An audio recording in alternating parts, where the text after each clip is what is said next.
এই একটা ইনস্ট্যান্ট গিজারের কাজ এসছে। জল আউটলেট যে জলটা হয় বেরায়, একদম আস্তে বেরাচ্ছে জলটা।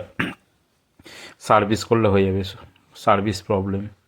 দেখো গিজারটা খুললাম, খোলার পর এবার ট্যাঙ্কিটা খুলছি। ভেতরে আয়রনও দেখিয়ে দিচ্ছি, দেখো এরকম ভেতরে আয়রন থাকলে এই ইনস্ট্যান্ট গিজারের জলের স্পিড একদম স্লো হয়ে যায়, ফোটা ফোটা করে বেরায়। যাই হোক, আমি অ্যাসিড দিয়ে ধুয়ে ঠুয়ে আবার যেরকম ছিল সেরকম ফিটিংস করে দিচ্ছি।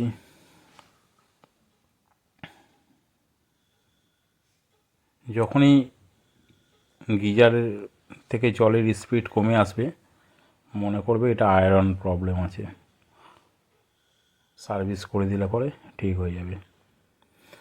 ফিটিংস করে চালালাম, এই অ্যাম্পিয়ার নিচ্ছে, এই লাইট ফাইট জ্বলছে, একদম ওকে।